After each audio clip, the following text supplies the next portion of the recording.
Hello friends. तो इस video में हम लोग डिस्कस करेंगे कंपैरेटिव पॉलिटिक्स, जो कि आने वाला नेट जेआरएफ एग्ज़ाम के लिए बहुत ही इम्पॉर्टेंट सब्जेक्ट है। और इस सब्जेक्ट में जो भी पिछले 10-12 साल में क्वेश्चन पूछे गए हैं उसके बारे में हम लोग डिस्कस करेंगे। साथ ही इसका सिलेबस देख लेते हैं सबसे पहले, क्योंकि सिलेबस बहुत ही इम्पॉर्टेंट होता है किसी भी एग्ज़ाम के लिए। तो कंपैरेटिव पॉलिटिक्स का ये सिलेबस है, जिसमें कि हम लोग को सबसे पहले अप्रोचेस देखना है, जो कि इंस्टीट्यूशनल अप्रोच है, पॉलिटिकल कल्चर अप्रोच है, पॉलिटिकल इकोनॉमी, न्यू इंस्टीट्यूशनलिज्म और कंपैरेटिव मेथड। ये बहुत ही ज़्यादा इम्पॉर्टेंट है ये टॉपिक, क्योंकि कंपैरेटिव पॉलिटिक्स में 50% वेटेज जो है इसी 4-5 टॉपिक से रहता है। इसके अलावा कॉलोनियलिज्म और डीकोलोनाइजेशन के रूप में भी क्वेश्चन पूछे जाते हैं। कुछ थिंकर का नाम दे दिया जाता है, उनसे रिलेटेड बुक और कॉन्सेप्ट को पूछा जाता है, या फिर किस फॉर्म ऑफ कॉलोनियलिज्म था, कहाँ पे। अब साउथ अमेरिका का पूछ लेगा या इंडिया का पूछ लेगा।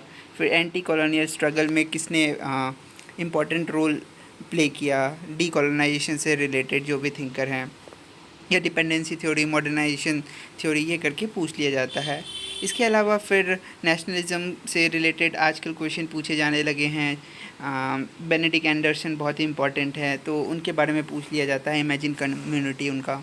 इसके अलावा पॉलिटिकल रिजीम से क्वेश्चन पूछ लिए जाते हैं। कॉन्स्टिट्यूशन और कॉन्स्टिट्यूशनिज्म के फॉर्म में इंडिया और यूएस का कंपैरिजन करने के लिए क्वेश्चन पूछा जाता है। तो ये बहुत ही इम्पॉर्टेंट टॉपिक है, जो कि कंपैरेटिव पॉलिटिक्स के लिहाज से मायने रखते हैं। इसके अलावा एक्टर और प्रोसेस भी इम्पॉर्टेंट है, कि electoral system, political party system, NGOs, civil society group और रेवोल्यूशन, ये भी पूछ लिए जाते हैं। तो ये ओवरऑल सिलेबस था कंपैरेटिव पॉलिटिक्स का, जो कि नेट एग्ज़ाम के लिए बहुत इंपॉर्टेंट है। इसमें जो इम्पॉर्टेंट टॉपिक था वो मैंने आपको बताया।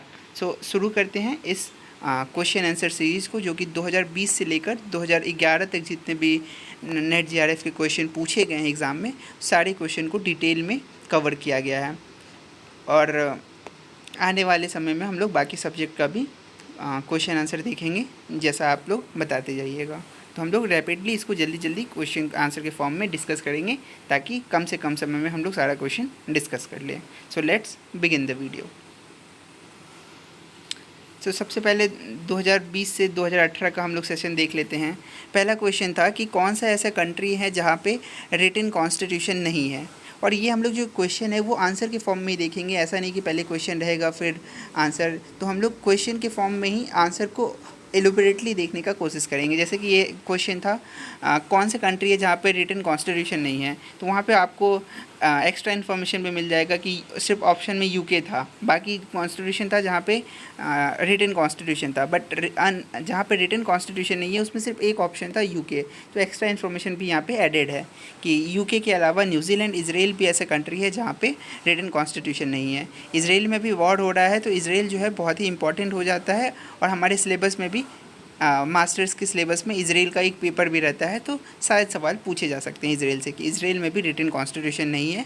और इजराइल और इंडिया की आज़ादी और जो एक पाथ है आफ्टर इंडिपेंडेंस, वो काफ़ी हद तक सिमिलर रही है, चाहे वो पॉलिटिकल पार्टी के कॉन्टेक्स्ट में देखें या अदर फॉर्म में देखें, तो इम्पॉर्टेंट हो जाता है। अगला सवाल है कि according to Greek system of classification of regime, degenerative form of rule of many, इसको क्या कहा जाता है? कि रूल ऑफ मैनी इसको क्या कहा जाता है? तो इसको कहा जाता है एनार्कियल डेमोक्रेसी, जहाँ पे मॉब रूल होता है। और ये हम लोग पढ़े भी हैं कि एरिस्टोटल इसके बारे में बात करते हैं कि रूल ऑफ मैनी जो कि मॉब रूल होगा, और एनार्कियल रूल जिसको वो पॉलिटी और डेमोक्रेसी के रूप में देखते हैं। अगला क्वेश्चन है फादर ऑफ कल्चरल नेशनलिज्म कौन है? Father of cultural nationalism John Gottfried harder है, जो कि एक जर्मन फ़िलासफ़र है, थियोलॉजिस्ट है, पोएट है।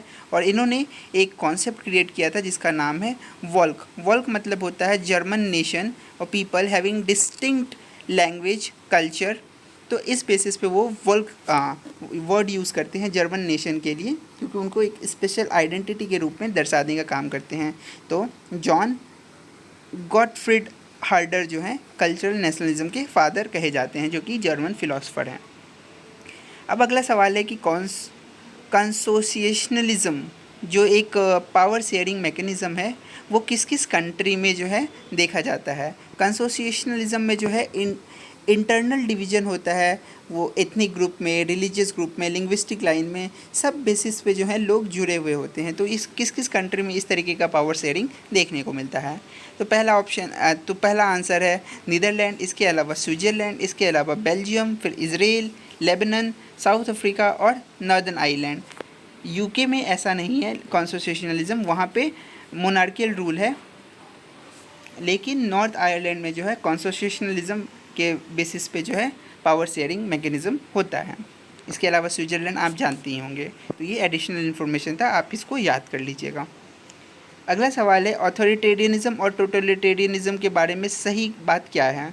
तो ऑथोरिटेरियनिज्म जो है एक ऐसा रिजीम है जहाँ पे गवर्नमेंट जो है ज़रूरी नहीं है कि कॉन्स्टिट्यूशनली रिस्पॉन्सिबल होगी पब्लिक के लिए, और साथ ही ऑथोरिटेरियन रिजीम में जो है एक तरीके का इंस्टीट्यूशनलाइज्ड और लेजिटिमेट रूल भी हो सकता है। फॉर एग्जांपल हिटलर जो आया था वो डेमोक्रेसी में आया था, लेकिन वो धीरे धीरे ऑथोरिटेरियन लीडर बन गया था।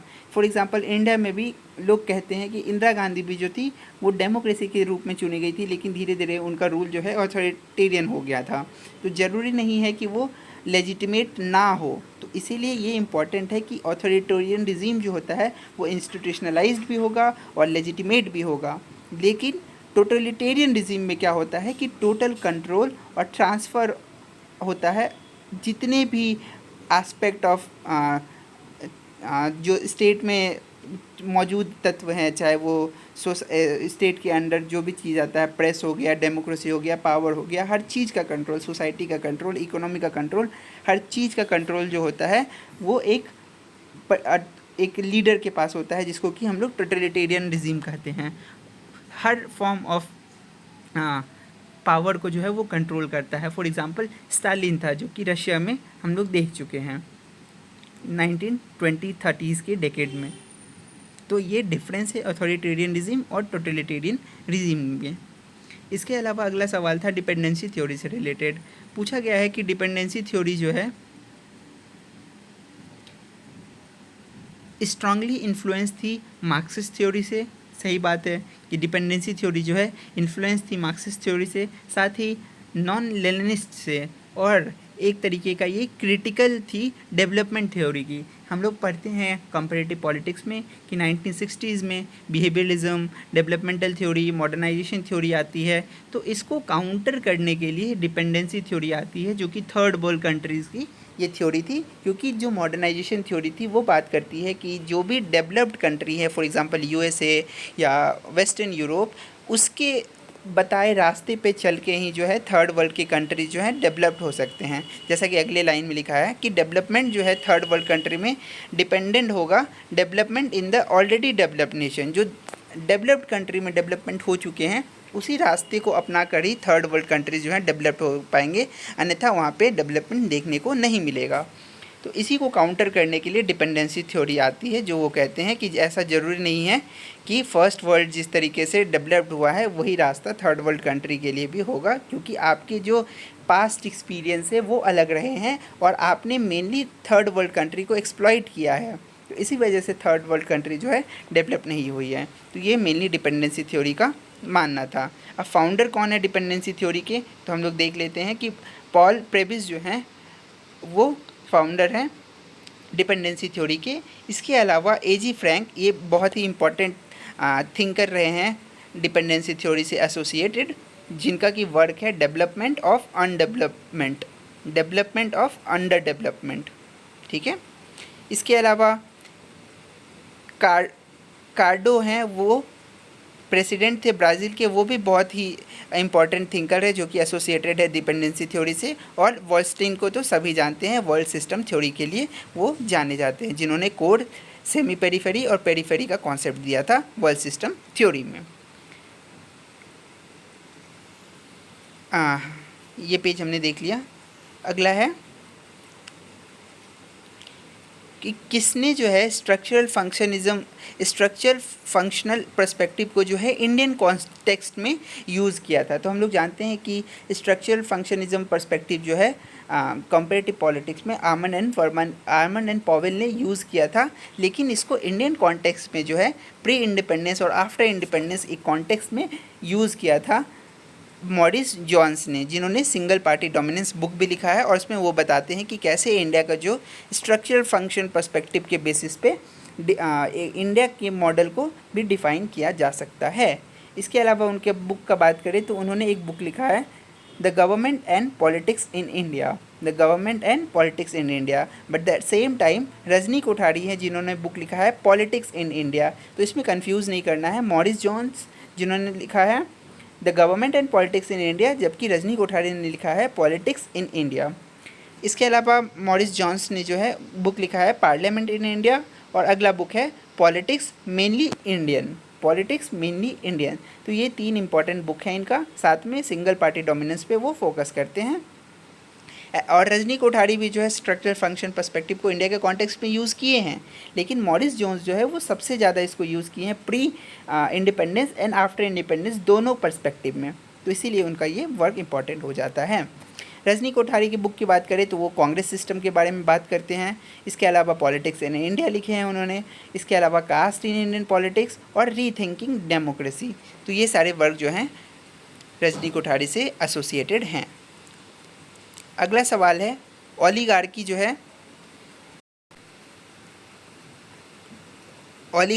है गवर्नमेंट है जो कि डोमिनेट होता है फ्यू लोगों के द्वारा, तो कम लोगों का शासन होता है ओलिगार्की, ये हम जानते हैं। जैसा कि Aristotle 3 good form of government 3 bad form of government बताते हैं, उसमें उन्होंने ओलिगार्की के बारे में भी बताया था। तो ओलिगार्की जो है फ्यू डोमिनेंट पीपल का शासन होता है। तो ये स्टेटमेंट के बेसिस पे क्वेश्चन था कि स्टेटमेंट 1 सही है, स्टेटमेंट 2 सही है, दोनों एक दूसरे का एक्सप्लेन कर रहा है या नहीं, तो ऐसा टाइप का क्वेश्चन था। तो ओलिगार्की के बारे में कहा गया था कि ये डोमिनेंट बाय फ्यू होता है, सही बात है। और रॉबर्ट माइकल जो है, जो कि आयरन लॉ ऑफ ओलिगार्की के लिए जाने जाते हैं, उन्होंने भी ये आइडिया फॉर्मुलेट किया था ओलिगार्की का। तो बिल्कुल सही बात है कि रॉबर्ट माइकल जो है आयरन लॉ ऑफ ओलिगार्की एक बुक है, उसमें वो ये आइडिया ओलिगार्की का आइडिया को प्रपोंड करते हैं। और वो कहते हैं कि जो ब्यूरोक्रेटिक ऑर्गेनाइजेशन है वो ओलिगार्की के रूप में रूल करता है, बिकॉज जो ब्यूरोक्रेटिक ऑर्गेनाइजेशन है they are very elite and bureaucracy is the rule of elite people, ऐसा रॉबर्ट माइकल कहते हैं। नेक्स्ट क्वेश्चन है नेशन एंड नेशनलिज्म। तो ये बुक किसने लिखा है? तो अर्नेस्ट गैल्नर जो है वो नेशन एंड नेशनलिज्म ये बुक लिखे हैं। जैसा कि मैंने आपको बताया था कि आजकल नेशनलिज्म से भी क्वेश्चन पूछे जाने लगे हैं। तो अर्नेस्ट गैल्नर जो हैं वो नेशन और नेशनलिज्म करके बुक लिखे हैं। इसके अलावा अगला सवाल है कि ट्रू स्टेटमेंट क्या है? नेशन जो है एक साइकोलॉजिकल कॉन्सेप्ट है।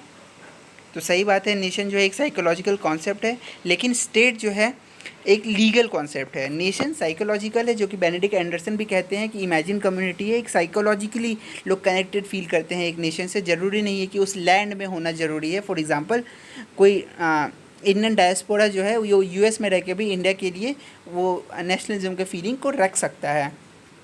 तो एथनिक कम्युनिटी भी है या फिर बाहर रह रहे लोग भी जो हैं एक नेशन के लिए अपने मन में वो फीलिंग रख सकते हैं नेशनलिज्म का। जबकि स्टेट जो है वो लीगल कॉन्सेप्ट है कि एक विद इन बाउंड्री, आप एक बाउंड्री में रह के काम करते हैं, जो एक लेजिटिमेट रूल होता है, आपके पास सॉवरेनिटी होगा। तो ये सब चीज़ लीगल कॉन्सेप्ट स्टेट से एसोसिएटेड है। वेयर एज नेशनलिज्म जो है एट्रीब्यूट है नेशन का। नेशनलिज्म और नेशन एक दूसरे से एट्रीब्यूटेड है, बिल्कुल सही बात है। और नेशन स्टेट जो है आर नॉट को टर्मिनेटेड, ये एक दूसरे से जुड़े हुए नहीं है। नेशन और स्टेट अलग हैं, ये सेम नहीं है। जैसा कि अभी एक्सप्लेन किया कि नेशन जो है बाउंड्री उसके लिए होना ज़रूरी नहीं है, जबकि स्टेट के लिए बाउंड्री होना ज़रूरी है, लेजिटिमेसी ज़रूरी है, सॉवरेनिटी ज़रूरी है, गवर्नमेंट होना ज़रूरी है, जबकि नेशन के लिए ऐसा ज़रूरी नहीं है। तो ये स्टेटमेंट के फॉर्म में था और ये आपको याद कर लेना है कि नेशन साइकोलॉजिकल कॉन्सेप्ट है, स्टेट लीगल कॉन्सेप्ट है। अगला बुक है political order in changing society. तो ये बुक सब जानते होंगे कि ये बुक सैमुअल हंटिंगटन ने लिखा है कि political order in changing society. इसके अलावा उन्होंने काफ़ी सारे बुक लिखे हैं जो कि हमारे लिए बहुत इम्पॉर्टेंट हो जाता है। पहला बुक है क्लास ऑफ सिविलाइजेशन। तो क्लास ऑफ सिविलाइजेशन बुक में वो बताते हैं कि कैसे सिविलाइजेशन के बीच में क्लास है, चाहे वो वेस्टर्न सिविलाइजेशन हो और ग्लोबल साउथ के सिविलाइजेशन है, उसमें क्लास देखने को मिलता है। वेस्ट वर्सेस रेस्ट का क्लास होता है कि वेस्ट जो है अपने आप को डेवलप मानते हैं, जबकि बाकी दुनिया जो है अंडर डेवलप्ड है, और इस बेसिस पे वो दुनिया में वो डिवीज़न को दिखाते हैं कि किस तरीके से ये नरेटिव रचा गया है। इसके अलावा three waves democratisation in the late 20th century, इसमें भी वो बताते हैं कि कैसे 3 वेव है डेमोक्रेटाइजेशन का। पहला वेव 1828 से लेके 1926 तक हुआ, जिसमें कि जो भी वेस्टर्न कंट्रीज़ है वहाँ पे डेवलपमेंट होता है और वहाँ पे डेमोक्रेसी फॉर्म होता है। फिर वहाँ से डेमोक्रेसी जो है सेकेंड फेज़ में आफ्टर सेकेंड वर्ल्ड वॉर 1943 से लेके 1962 तक, जहाँ पे इंडिया भी है वहाँ पे डेमोक्रेसी आता है। बाकी जो भी ग्लोबल साउथ की कंट्रीज़ थे और जो भी बचे खुचे वेस्टर्न कंट्रीज़ थे वहाँ पे डेमोक्रेसी आता है। और लेटर थर्ड फेज़ में 1974 से 1989 तक जो अफ्रीका के अंडर डेवलप्ड कंट्री थे वहाँ पे डेमोक्रेसी फॉर्म आता है। तो मेनली वेस्टर्न स्कॉलर का कहना था कि डेमोक्रेसी जो है वो जो भी डेवलप्ड कंट्री है उनका रोल है, और सब कंट्री में जो है डेमोक्रेसी नहीं आ सकता है, और इसीलिए वो 3 वेव्स ऑफ डेमोक्रेटाइजेशन के बुक लिख के ये बात कहना चाहते हैं। इसके अलावा वो क्राइसिस ऑफ डेमोक्रेसी एक बुक लिखे हैं, ये भी बहुत फेमस है। और एक बुक है सोल्डर एंड द स्टेट। तो ये 4 बुक है जिसमें कि उनका 3 बुक बहुत ही इंपॉर्टेंट हो जाता है, class of civilisation, political order in changing society और 3 waves democratisation in the late 20th century. Crisis of democracy और सोल्डर एंड द स्टेट, ये भी आप याद कर सकते हैं। तो जैसा कि मैंने बताया था, क्लास ऑफ सिविलाइजेशन में वो बताते हैं कि कॉन्फ्लिक्ट जो है मेनली आइडियोलॉजिकल या इकोनॉमिकल नहीं है, जबकि कल्चरल के फॉर्म में है कि आपका कल्चर जो है सुपीरियर है। इस बेसिस पे जो है वो डिस्टिंग्विश करते हैं, लोगों को डिवाइड करते हैं कि कल्चर के बेसिस पे जो है ग्लोबल नॉर्थ और ग्लोबल साउथ जो है डिफरेंस है उन दोनों में। अब अगला सवाल है कि ये बुक है एस्पेक्ट ऑफ पॉलिटिकल डेवलपमेंट। तो ये बुक कौन लिखा है? तो जैसा कि आप जानते होंगे ये बुक लुशियन पाई ने लिखा है, जो कि इसमें वो पॉलिटिकल डेवलपमेंट के बारे में बताते हैं। लुशियन पाई बताते हैं कि पॉलिटिकल डेवलपमेंट जो है उसका 3 फीचर है, और उसको वो डेवलपमेंट सिंड्रोम कहते हैं। ये क्या क्या है 3 फीचर? पहला है इक्वलिटी, दूसरा है कैपेसिटी और तीसरा है डिफ्रेंशिएशन। तो इसके अलावा पेरेटो हैं जिन्होंने कॉन्सेप्ट ऑफ रेसिड्यू दिया है, जिसमें वो फॉक्स और लायन के बारे में बताते हैं। रॉबर्ट माइकल जो है वो बताते हैं कॉन्सेप्ट ऑफ मास माइंड, और गैसेट जो है बताते हैं थ्योरी ऑफ मासेस। तो ये भी सवाल पहले पूछा जा चुका है, लेकिन ये आपको याद रखना है कि aspect of political development Lucian Pye का है, जिसमें कि वो पॉलिटिकल डेवलपमेंट के बारे में बताते हैं। पॉलिटिकल सिंड्रोम में 3 चीज़ आता है, इक्वलिटी, कैपेसिटी, डिफ्रेंशिएशन। ये एग्जाम में पहले भी पूछा जा चुका है और हाईली प्रोबेबिलिटी है कि ये आगे भी पूछा जाएगा। थिंकर ऑफ मॉडर्नाइजेशन थ्योरी, कौन कौन से थिंकर जो है वो मॉडर्नाइजेशन थ्योरी से एसोसिएटेड है? मॉडर्नाइजेशन थ्योरी को आप डेवलपमेंटल थ्योरी से भी जोड़ सकते हैं। तो डेविड एप्टर, जैसा कि हमने ऊपर देखा, वो जुड़े हुए हैं। इसके अलावा एडवर्ड सील जुड़े हुए हैं, ऑर्गेन्स्की जुड़े हुए हैं, जेम्स कॉलमैन जुड़े हुए हैं, सिडनी वर्बा जुड़े हुए हैं, और गैब्रियल आलमंड भी जुड़े हुए हैं मॉडर्नाइजेशन थ्योरी से। और गैब्रियल आलमंड जो है स्ट्रक्चरल फंक्शनलिज्म से भी जुड़े हुए हैं। तो आलमंड के अकॉर्डिंग जो है होमोजीनियस कल्चर जो है कहाँ पे पाया जाएगा?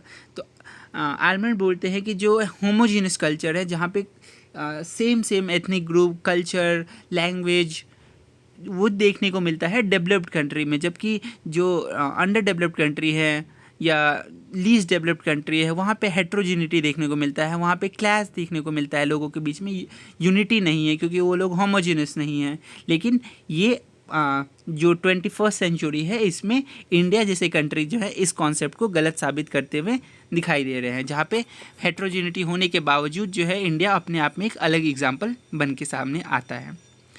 अगला सवाल है कि फंक्शन ऑफ पॉलिटिकल पार्टी, जो फंक्शन है पॉलिटिकल पार्टी का, ये भी आलमंड का ही कॉन्सेप्ट है कि क्या क्या फंक्शन है पॉलिटिकल पार्टी का। तो इसमें 4 फंक्शन है पॉलिटिकल पार्टी के, जो कि पहला है इंटरेस्ट आर्टिकुलेशन, दूसरा है इंटरेस्ट एग्रीगेशन, तीसरा है सोशलाइजेशन एंड रिक्रूटमेंट और चौथा है ट्रेनिंग। तो इसको आप रट सकते हैं, इसमें और कुछ नहीं है।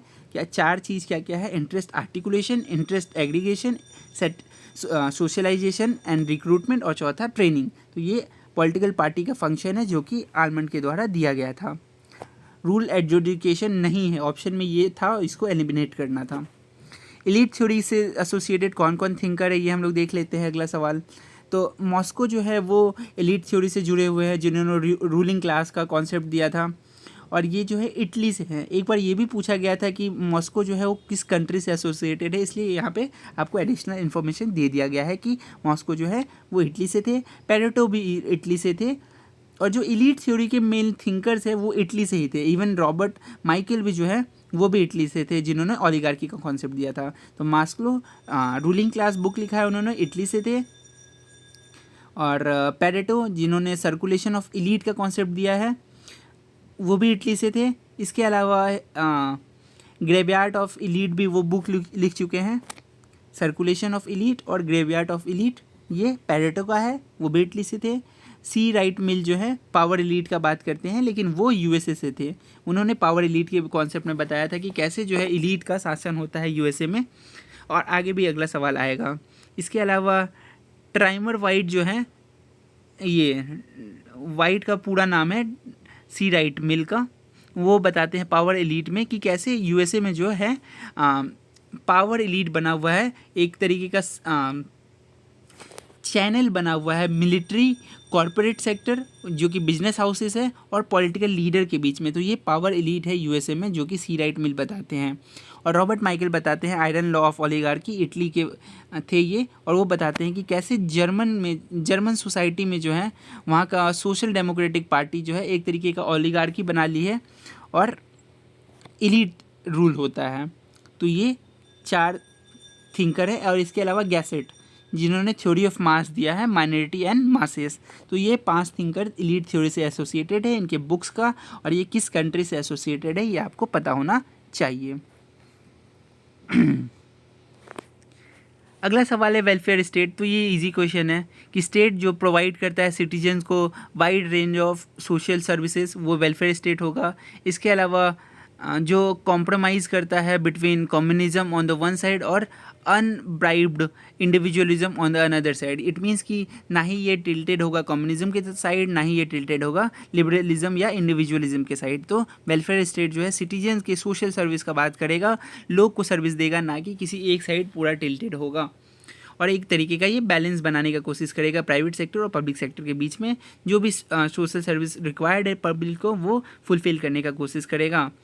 इसके अलावा वेलफेयर स्टेट जो है सेट ऑफ पैटर्न है फॉर एनी ह्यूमन और प्रोग्रेसिव सोसाइटी। तो प्रोग्रेसिव सोसाइटी के लिए भी बहुत ज़रूरी है, जैसे कि यूरोपियन स्कैंडिनेवियन कंट्री है, वहाँ पे जो सोशल सेक्टर है, हेल्थ, एडुकेशन, ये सब जो है पब्लिक सर्विस का पार्ट है और गवर्नमेंट इसको स्पॉन्सर करती है, इसलिए ये कंट्रीज़ जो हैं बहुत प्रोग्रेसिव देखने को मिलते हैं। जबकि बाकी जो ग्लोबल साउथ की कंट्री है वहाँ पे स्टेट स्पॉन्सर्ड सर्विस ये कम देखने को मिलता है कि एडुकेशन, हेल्थ ये सब स्टेट स्पॉन्सर्ड हो, तो ये कम देखने को मिलता है। और इंडिया के जैसे कंट्री में तो ये और भी कम है, क्योंकि पॉपुलेशन बहुत ज़्यादा है।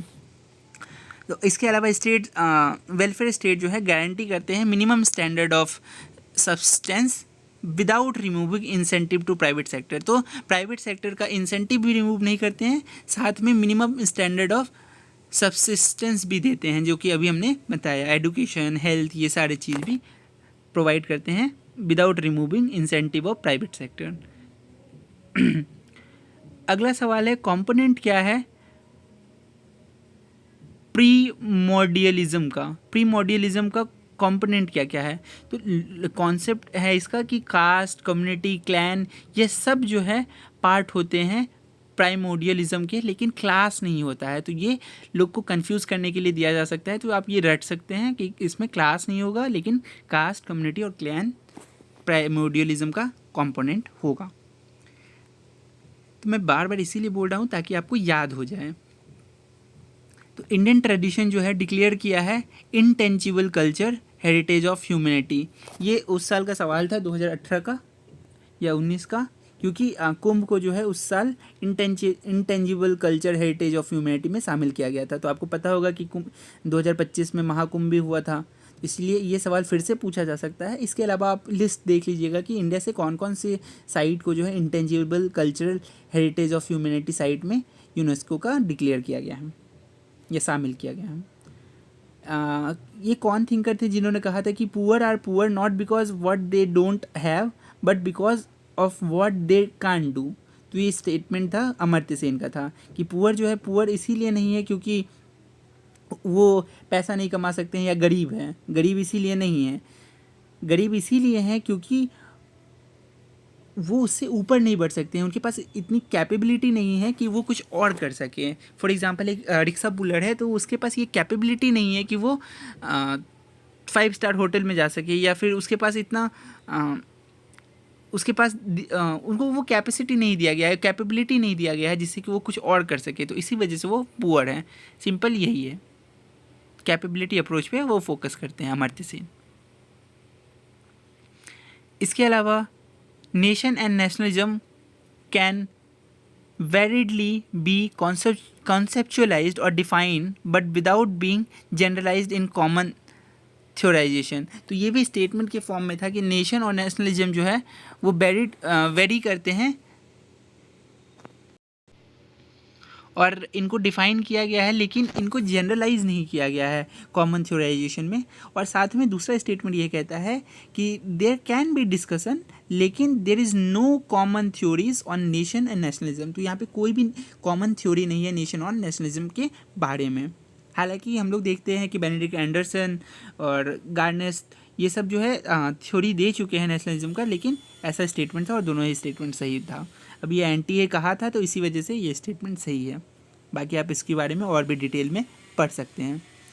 अब अगला सवाल था कि न्यू डेमोक्रेसी जहाँ पे हेजीमनी ऑफ वर्कर होगा, पीजेंट क्लास होगा और अदर मार्जिनलाइज सेक्शन का जो है रूल होगा, तो ये थ्योरी किस स्कूल से एसोसिएटेड है? ऐसा democracy, new type of democracy जहाँ पे हेजीमनी होगा वर्कर का, पीजेंट का और मार्जिनलाइज सेक्शन। इतना ही काफ़ी आपको समझने के लिए। ये सबल्टन स्कूल से रिलेटेड है जिसके कि प्रोपाउंडर थे रंजीत गुहा। तो ये आपको पता होना चाहिए, ये आप और डिटेल में देख लीजिएगा। अगला सवाल है कि इक्वेटेड रेवोल्यूशन विथ फीवर। तो ये लाइन कौन बोले थे कि रेवोल्यूशन को जो है फीवर से कंपेयर करने का? तो क्रैन ब्रिंटन कहे थे। क्रैन ब्रिंटन जो है ये एटोनॉमी ऑफ रेवोल्यूशन एक बुक लिखे हैं जिसमें वो रेवोल्यूशन को फीवर से कंपेयर किए थे। बहुत ही अर्बिट सवाल था, तो आप इसको बस याद कर लीजिए या फिर शायद ये सवाल आगे पूछा जाएगा कि रेवोल्यूशन को फीवर से क्रैन ब्रिंटन कर लिए। आप एक बार अगर याद कर लेंगे तो याद रहेगा, इसीलिए जोड़ा गया है सवाल। स्टेसियोलॉजी जो है किस चीज़ के स्टडी से संबंधित है? तो स्टेसियोलॉजी जो है पॉलिटिकल पार्टी की स्टडी से रिलेटेड है, ये आपको पता होना चाहिए। बस ये रट्टाफिकेशन का है, यहाँ पे कोई भी एक्सप्लेनेशन का जरूरत नहीं है। सर्कुलेशन ऑफ एलीट, ये रोटेशन ऑफ एलीट के नाम से भी जाना जाता है, जो कि मॉस्को और पेरेटो दोनों से एसोसिएटेड है। मॉस्को के अकॉर्डिंग जो है सर्कुलेशन ऑफ एलीट क्या है? ये है constant competition between elite with other elite. एक एलीट का दूसरे एलीट के साथ कांस्टेंट कंपटीशन है जो कि रिप्लेस करेंगे एक दूसरे को रिपीटेडली ओवर द टाइम। कि एग्जांपल के लिए यूएसए का आप एग्जांपल ले सकते हैं कि रिपब्लिकन पार्टी और डेमोक्रेटिक पार्टी है। तो मान लीजिए कि वो एग्जांपल के लिए दो एलीट है और कॉन्स्टेंटली उनके बीच में एक पावर टसल होता है और एक बार रिपब्लिकन पार्टी सत्ता में आती है तो दूसरी बार डेमोक्रेटिक पार्टी। तो ये बस एग्जांपल के लिए था कि एलीट ग्रुप को आप समझ सकते हैं कि मॉस्को के अकॉर्डिंग एक एलीट ग्रुप दूसरे एलीट ग्रुप के साथ हमेशा कंपटीशन में रहेंगी और रिप्लेस करेगी एक दूसरे को रिपीटेडली ओवर द टाइम, क्योंकि पावर जो है चेंज होता है, पावर शिफ्ट देखने को मिलता है। लेकिन पेरेटो क्या कहते हैं? पेरेटो कहते हैं कि रूलिंग क्लास जो है रिप्लेस होगा अनदर रूलिंग क्लास से, या फिर एरिस्टोक्रेटिक क्लास जो है थ्रू रेवोल्यूशन। तो ये थोड़ा एक्सट्रीम पे जाते हैं। पेरेटो के लिए जो एक रूलिंग क्लास है रिप्लेस होगा अनदर रूलिंग क्लास जो कि एरिस्टोक्रेट हो सकते हैं, वो चेंज कैसे होंगे? रेवोल्यूशन के थ्रू। जबकि मॉस्को के अकॉर्डिंग जो है इलीट ग्रुप के बीच में कंपटीशन होगा और सिंपली वो एक दूसरे से रिप्लेस होते रहेंगे। तो यहाँ पे थोड़ा ज़्यादा वायलेंट देखने को मिलता है पेरेटो में, लेकिन मॉस्को का जो सर्कुलेशन ऑफ एलीट है वो थोड़ा डेमोक्रेटिक है। हालांकि बात दोनों एक ही कर रहे हैं, तो बस आपको वर्ड पे जाना है कि क्या कहा जा रहा है दोनों के द्वारा। कि कांस्टेंट कंपटीशन वाला एलीट का बात होगा तो मॉस्को का है, जबकि रेवोल्यूशन अगर आ गया तो पेरेटो से रिलेटेड होगा। मॉडर्न डेमोक्रेसी को पॉलीआर्की कौन कहता है? बहुत ही बेसिक सा सवाल है। रॉबर्ट ढाल जो है पॉलीआर्की वर्ड से एसोसिएटेड है और प्लूरलिस्ट थिंकर है, जो भी बोलते हैं मॉडर्न डेमोक्रेसी एक तरीके का पॉलीआर्की है जहाँ पे रूल ऑफ मैनी होता है। पॉलीआर्की मीन्स रूल ऑफ मैनी। अगला सवाल है कि आमंड के अकॉर्डिंग जो कैरेक्टरिस्टिक क्या है पॉलिटिकल सिस्टम का? तो ये भी रटने वाला सवाल है कि आमंड के अकॉर्डिंग 4 कैरेक्टरिस्टिक है पॉलिटिकल सिस्टम के। पहला है पॉलिटिकल सिस्टम जो है वहाँ पे एक पॉलिटिकल स्ट्रक्चर होगा। दूसरा पॉलिटिकल सिस्टम जो है वो परफॉर्म करता है सेम फंक्शन। पहले पॉलिटिकल सिस्टम होगा, उसके अलावा दूसरा है कि पॉलिटिकल सिस्टम जो है सेम फंक्शन को परफॉर्म करता है। तीसरा मल्टी फंक्शनल भी हो सकता है, ज़रूरी नहीं कि एक ही फंक्शन को कर रहा है, मल्टी फंक्शनल भी हो सकता है। और तीसरा है कि पॉलिटिकल सिस्टम जो है मिक्स सिस्टम होगा कल्चरल सेंस में, कि mix system in cultural sense भी हो सकते हैं।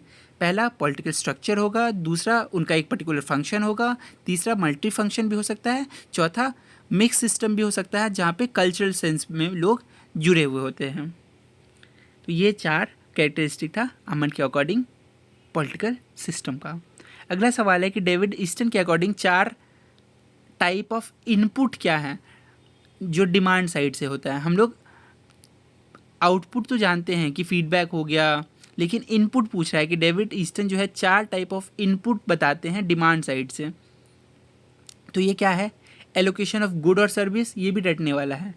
एलोकेशन ऑफ गुड और सर्विस, दूसरा रेगुलेशन ऑफ बिहेवियर, तीसरा participation in the political system और चौथा communication and information. Allocation of good और service, regulation of behaviour, participation in political system और चौथा कम्युनिकेशन एंड इंफॉर्मेशन। तो ये 4 टाइप ऑफ इनपुट है जो कि डेविड ईस्टन बताते हैं अपने सिस्टम थ्योरी में डिमांड साइड में। आप ये भी याद रख सकते हैं कि ये सिस्टम थ्योरी, ब्लैक बॉक्स, ये सब डेविड ईस्टन से एसोसिएटेड हैं। अगला सवाल है कि गवर्नमेंट विदाउट कॉन्स्टिट्यूशन ऐसा है कि पावर विदाउट राइट। तो ये लाइन कौन बोला है कि government without constitution power without right? तो ये बहुत ही फेमस राइटर थे थॉमस पेन, जो कि अपने राइट ऑफ मैन बुक में लिखे हैं। ये बहुत बड़े इकोनॉमिस्ट थे, आप जानते हैं इनके बारे में। अगला सवाल है करेक्ट स्टेटमेंट। तो ये सारे स्टेटमेंट सही था। ये सवाल था कि फेडरल काउंसिल जो है स्विट्ज़रलैंड में, उनको इम्पीच नहीं किया जा सकता है अगर एक बार वो इलेक्ट हो जाते हैं। तो आपको याद रखना है कि फेडरल काउंसिल जो है स्विट्ज़रलैंड में अगर एक बार इलेक्ट हो गए या सेलेक्ट उनको इलेक्ट कर लिया गया है तो वो इम्पीच नहीं होंगे। फॉर एग्जांपल इंडिया में जैसे प्रेसिडेंट को इम्पीच किया जा सकता है, 2 प्रेसिडेंट को इलेक्ट किया जाता है बट उनको इम्पीच किया जा सकता है। बट स्विट्ज़रलैंड में एक बार काउंसिलर्स को वहाँ पे इलेक्ट कर लिया गया तो उनको इम्पीच नहीं किया जा सकता है। Very very important. दूसरा है वाइस प्रेसिडेंट जो है प्रिसाइड करते हैं जॉइंट सेशन अमेरिकन कांग्रेस का। इंडिया में जैसे हम लोग देखते हैं कि लोकसभा के स्पीकर जो है जॉइंट सेशन को प्रिसाइड करते हैं, तो सिमिलरली यूएस में वाइस प्रेसिडेंट प्रिसाइड करेंगे जॉइंट सेशन को अमेरिकन कांग्रेस का। तीसरा है जो प्रेसिडेंट है वो एक मैसेज दे सकते हैं इंडियन पार्लियामेंट को, लोकसभा को या राज्यसभा को, जो कि आर्टिकल 86 में मेंशन है कि कोई भी इंफॉर्मेशन से रिलेटेड मैसेज जो है प्रेसिडेंट दे सकते हैं पार्लियामेंट को गाइड करने के लिए या कोई भी इंफॉर्मेशन के लिए। तो आर्टिकल 86 इस बारे में बात करता है। तो आप इंडियन कॉन्स्टिट्यूशन में जो भी इम्पॉर्टेंट आर्टिकल है उसको आप एक बार कॉन्स्टिट्यूशन से ज़रूर देख लीजिएगा, क्योंकि कॉन्स्टिट्यूशन का लाइन भी कभी कभी डायरेक्ट पूछ लिया जाता है। अगला है कि प्राइम मिनिस्टर ऑफ ब्रिटेन जो है ओवरसी करते हैं operation of civil service and government agency. तो ये तो ईजी है कि पीएम देखते हैं सिविल सर्विस और गवर्नमेंट एजेंसी के काम को।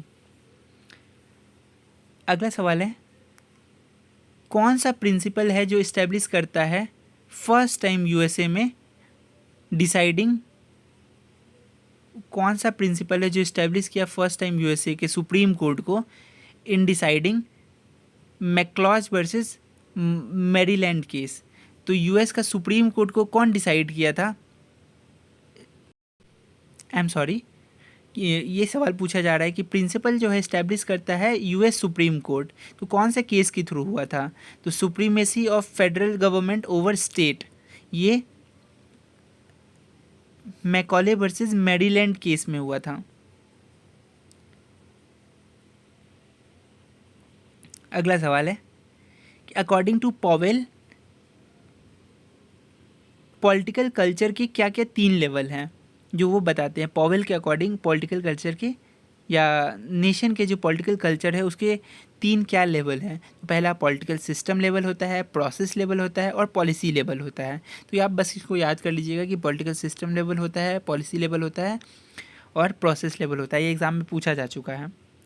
अगला है कि थर्ड वर्ल्ड जो है उनको अगर अचीव करना है पॉलिटिकल डेवलपमेंट, तो उसके सामने क्या क्या क्राइसिस आता है अकॉर्डिंग टू लुशियन पाई। तो लुशियन पाई से रिलेटेड हम लोग पॉलिटिकल सिंड्रोम देख चुके हैं। अब वो बताते हैं कि क्या क्राइसिस थर्ड वर्ल्ड कंट्री को फेस करना पड़ता है पॉलिटिकल डेवलपमेंट को अचीव करने के लिए। तो पहला है आइडेंटिटी, दूसरा है लेजिटिमेसी, तीसरा है पेनिट्रेशन, चौथा है पार्टिसिपेशन, पांचवा है इंटीग्रेशन और चौथा है डिस्ट्रीब्यूशन। तो ये भी आप बस रट लीजिए कि identity, legitimacy, penetration, participation, integration और डिस्ट्रीब्यूशन, ये सारे क्राइसिस को फेस करना पड़ता है थर्ड वर्ल्ड कंट्री के सामने जब उनको पॉलिटिकल डेवलपमेंट अचीव करना हो। तो अगला है most of the legislature today do not make law rather they formally approve law made elsewhere. तो ये एक स्टेटमेंट बोला गया था जो कि सही बात है। ये मेनली मॉडर्न डेमोक्रेसी के कॉन्टेक्स्ट में बोला गया था।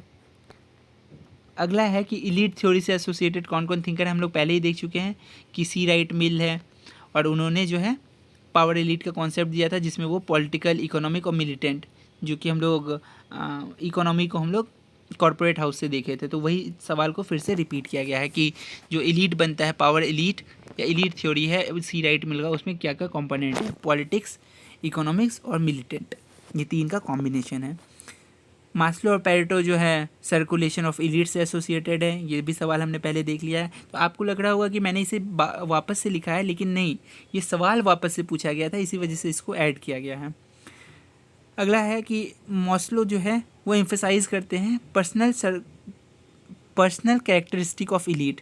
तो ये भी सही बात है, जहाँ पे भी एलीट थ्योरी आए वहाँ पे पैरेटो और मास्लो को आप मार्क कर सकते हैं। एलीट थ्योरी प्लूरलिज्म को सपोर्ट नहीं करता है, ये बहुत ही इंपॉर्टेंट है, बच्चे मार्क कर सकते हैं कि एलीट थ्योरी सपोर्ट करता है प्लूरलिज्म को, लेकिन नहीं, एलीट थ्योरी इसको सपोर्ट नहीं करता है। अगला है आर्नेस्ट लिब्जर्ट के अकॉर्डिंग जो है पार्टी सिस्टम को क्या क्या डिस्क्राइब करता है।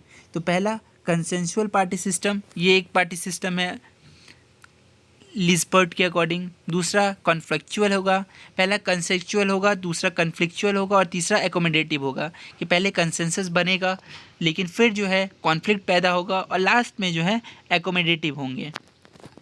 ये कहीं ना कहीं सच बात है, ऐसा पार्टी सिस्टम में देखने को मिलता है। अब अगला सवाल है कि क्या क्या वेरिएबल है पॉलिटिकल कल्चर में जो कि एसई फाइनर बताते हैं। तो क्या क्या वेरिएबल है जो कि फाइनर के अकॉर्डिंग पॉलिटिकल कल्चर में देखने को मिलता है। इससे आप पता कर सकते हैं कि फाइनर भी जो है पॉलिटिकल कल्चर से एसोसिएटेड है, मॉडर्नाइज थिंकर है, डेवलपमेंट थ्योरी से एसोसिएटेड है। तो ये आपको पता होना चाहिए। तो पहला है मैच्योर पॉलिटिकल कल्चर, जिसको को सब्जेक्ट कहते हैं। दूसरा है डेवलप्ड पॉलिटिकल कल्चर, जिसको कि पार्टिसिपेटिव कहा जाता है। और तीसरा है लो पॉलिटिकल कल्चर, जिसको कि पैरोकियल कहा जाता है। तो ये 3 जो टर्म है, सब्जेक्ट, पार्टिसिपेटिव, पैरोकियल, ये आमंड यूज़ किए हैं, लेकिन फाइनर यूज़ करते हैं mature political culture, developed political culture और लो पॉलिटिकल कल्चर। जैसा कि यूएस या बाकी वेस्टर्न कंट्री है, वहाँ पे डेवलप्ड पॉलिटिकल कल्चर देखने को मिलता है, जिसको कि आमंड पार्टिसिपेटिव पॉलिटिकल कल्चर कहते हैं, और अंडर डेवलप्ड कंट्री में पेरोकियल कल्चर देखने को मिलता है। अगला सवाल है कि कौन कौन से कंट्री है जहाँ पे ड्यूअल सिटीजनशिप है। तो ये सवाल भी इस बार पूछने का हाई चांस है, क्योंकि बहुत सारे कंट्री जो वॉर में एसोसिएटेड है तो ये सवाल पूछ सकता है, जैसे कि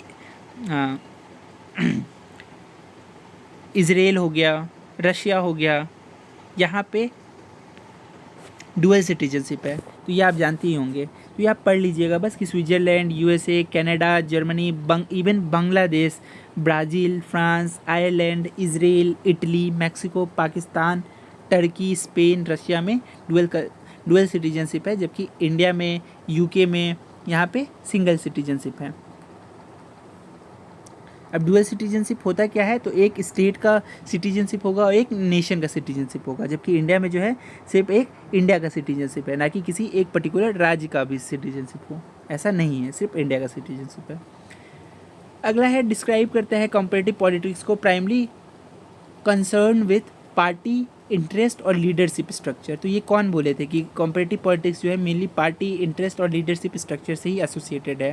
तो ये कहते हैं रॉय सी मैक्रेडिस एंड वार्ड। तो ये दो थिंकर थे जिन्होंने कहा था कि कॉम्पिटिटिव पॉलिटिक्स जो है कंसर्न करता है मेनली पार्टी इंटरेस्ट और लीडरशिप स्ट्रक्चर से।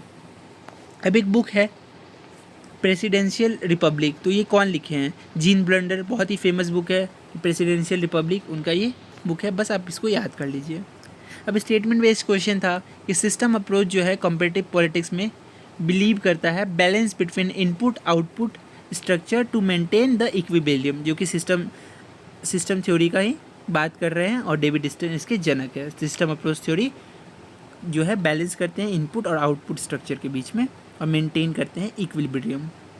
सिस्टम अप्रोच जो है क्रिटिसाइज़ करते हैं स्टेट कोसिस्ट मॉडल को, कि स्टेट कोसिस्ट मॉडल नहीं होना चाहिए, यहाँ पे चेंज देखने को मिलना चाहिए, स्टेट को नहीं होना चाहिए, एक जैसा जो है बस बना हुआ सिस्टम है वैसा ही नहीं रहना चाहिए, यहाँ पे हमेशा फीडबैक मैकेनिज्म होना चाहिए, लोग स्टेट को जो है हमेशा पता चलते रहना चाहिए कि कहाँ पे कमी है, कहाँ पे काम करना है, इसीलिए वो डिमांड आउटपुट का बात करते हैं, फीडबैक का बात करते हैं, एक इन्वायरमेंट क्रिएट करते हैं जिसके लिए वो सिस्टम अप्रोच थ्योरी देते हैं।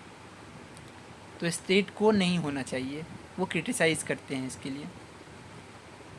अब इंटरेस्ट ग्रुप जो है उनको किस सीक्वेंस में आमंड बताते हैं, ये बहुत ही बकवास क्वेश्चन है, लेकिन बार बार इसको एग्ज़ाम में पूछा जाता है कि इंटरेस्ट ग्रुप को एक सीक्वेंस में आमंड बैठाए हैं। तो पहला था इंस्टीट्यूशनलाइज ग्रुप होंगे, दूसरा नॉन इंस्टीट्यूशनल ग्रुप होंगे, तीसरा एसोसिएशनल ग्रुप होंगे और चौथा एनोमिक ग्रुप होंगे।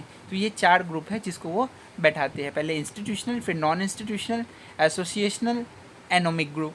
तो ये 4 ग्रुप है इंटरेस्ट ग्रुप से एसोसिएटेड, जो कि आमंड के द्वारा बताया गया है। अब अगला सवाल है चार्टिस्ट मूवमेंट से। जो चार्टिस्ट मूवमेंट जो है वो बात करता है डिमांड फॉर मनमूद सफ्रेज इन इंग्लैंड। तो मनमूद सफ्रेज के बारे में इंग्लैंड में ये बात करता है। ये बहुत ही अर्बिट क्वेश्चन था, ये अलग ही क्वेश्चन था, ये ऑप्शन अलग था, लेकिन बाकी जो ऑप्शन था उससे आप बना लेते हैं। जैसे कि फिलाडेल्फिया कन्वेंशन था जो कि एसोसिएटेड है डिक्लेरेशन ऑफ इंडिपेंडेंस और signing off the constitution of US, जो कि सभी जानते हैं कि जेफरसन जो है वो लिखते भी हैं, और यूएसए की आज़ादी के समय ये फिलाडेल्फिया कन्वेंशन हुआ था। इसके अलावा 1832 का रिफॉर्म एक्ट जो है वो बात करता है कि कैसे यूएसए में जो है इलेक्टोरल सिस्टम में चेंज होना चाहिए, और एक कॉन्सेप्ट था मे फ्लावर कॉन्सेप्ट। तो ये 4 था, ये बहुत ही अजीब सवाल था तो इसको मैंने स्किप कर दिया है।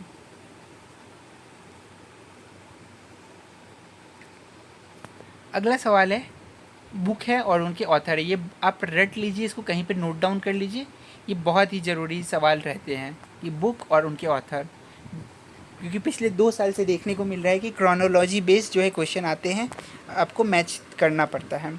तो पहला है कि पॉलिटिकल कम्युनिटी, तो ये पॉलिटिकल कम्युनिटी एंड चेंज, ये कौन लिखा है, तो ये पीटर एच मार्किल लिखे हैं, ये बुक पीटर एच मार्किल। अगला सवाल है कि जो कॉम्पिटिटिव पॉलिटिक्स टुडे है, ये तो सभी जानते हैं, गैब्रियल आलमंड का बुक है competitive politics today, man on the horse back. तो ये सैमुअल फाइनर का बुक है, man on the horse back. अगला सवाल है मॉडर्न पॉलिटिकल सिस्टम एशिया, ये बुक कौन लिखा है? तो आरसी मैक्रेडिस लिखा है। आजकल ये सवाल बहुत ज़्यादा पूछा जा रहा है, modern political system Asia, R D Macridis. तो ये आप चारों बुक को रट लीजिए। अब पूछा है रेवोल्यूशन के बारे में कि रेवोल्यूशन के बारे में कौन से थिंकर क्या बोले हैं और क्या सही है उससे एसोसिएटेड। तो जैसे कि एरिस्टोटल बोलते हैं कि चेंज इन कॉन्स्टिट्यूशन होगा तो इसको वो रेवोल्यूशन मानेंगे, कि अगर कॉन्स्टिट्यूशन में चेंज हो रहा है तो उनके लिए ये रेवोल्यूशन है। जबकि पेरेटो कहते हैं कि अगर वन रूलिंग एलीट जो है रिप्लेस हो रहा है अनदर रूलिंग एलीट से तो ये रेवोल्यूशन है। जैसा कि हमने पहले भी डिस्कस किया है पीछे के स्लाइड में कि पेरेटो के लिए एलीट का चेंज होना रेवोल्यूशन है। और ट्रांसफॉर्मेशन इन पॉलिटिकल इंस्टीट्यूशन भी है, तो इसको भी हम लोग रेवोल्यूशन बोलते हैं कि ड्रास्टिक चेंज हो रहा है पॉलिटिकल इंस्टीट्यूशन में। जैसे कि हम लोग देखते हैं ईरानियन रेवोल्यूशन 1979 कि पहले जो है लिबरल ईरान का कॉन्सेप्ट था, लेकिन उसके बाद जो है थियोइस्ट ईरान आ गया जहाँ पे रिलीजन सेंट्रिक जो है डिसीजन लिए जाने लगे। अगला है कि फंडामेंटल चेंज होता है सोशल, इकोनॉमिक और पॉलिटिकल स्ट्रक्चर में, तो इसको भी हम लोग रेवोल्यूशन कहते हैं। अब यूनिटरी सिस्टम के बारे में पूछ रहा है कि जो मोस्ट इफ़ेक्टिव होता है in protecting the unity and integrity of nation. सही बात है कि यूनिटरी सिस्टम में जो है एक पार्टी रूल होता है तो बहुत ईजिली जो है किसी इंटीग्रेट करना आसान होता है नेशन को, क्योंकि एक ही पार्टी रूल कर रही है, तो इफ़ेक्टिव तरीका है। लेकिन यहाँ पे क्या होगा, पावर जो है डेलीगेटेड होता है लोकल यूनिट्स फॉर एडमिनिस्ट्रेशन। यहाँ पे लोकल यूनिट्स के पास जो है पावर उतना नहीं होगा जितना कि हम लोग फेडरल सिस्टम में देखने को मिलता है, क्योंकि यहाँ पे जो है पावर कॉन्सेंट्रेटेड होगा यूनियन के पास, तो इसीलिए पावर जो है लोकल यूनिट के पास कम होगा। इसके अलावा एक सिंगल लॉ मेकिंग बॉडी होता है यहाँ पे, और लोकल एडमिनिस्ट्रेशन जो है उनके पास पावर नहीं होता है कॉन्स्टिट्यूशन से। तो ये सब यूनिटरी सिस्टम है, जबकि इसके उल्टा होता है फेडरल सिस्टम, जहाँ पे पावर जो होता है वो यूनियन, स्टेट और लोकल बॉडीज़ के बीच में बटा हुआ होता है। बहुत ही डिसेंट्रलाइजेशन होता है, ना कि यूनिटरी फॉर्म होता है वो। तो इंडिया जो है फेडरल सिस्टम है और दुनिया में 40+ कंट्री जो है वहाँ पे फेडरल सिस्टम है। तो आप एग्जांपल बताइए कौन सा कंट्री है जहाँ पे यूनिटरी सिस्टम है। अभी यूएस का जो कौन सा ऐसा अमेंडमेंट था जो बात करता है ड्यू प्रोसेस ऑफ लॉ के बारे में। यूएस के जितने भी अमेंडमेंट अभी तक शायद 14 या 15 अमेंडमेंट हुए हैं, तो आप सारे अमेंडमेंट को एक बार देख लीजिएगा। तो 5th कॉन्स्टिट्यूशन अमेंडमेंट जो है वो बात करता है due process of law state level पे, और 14 कॉन्स्टिट्यूशन अमेंडमेंट बात करता है फेडरल लेवल पे। अब कौन सा ऐसा अमेंडमेंट है यूएस में जो बात करता है कि फ़ीमेल को जो है वोटिंग राइट होना चाहिए, ये आप कमेंट सेक्शन में बताइए।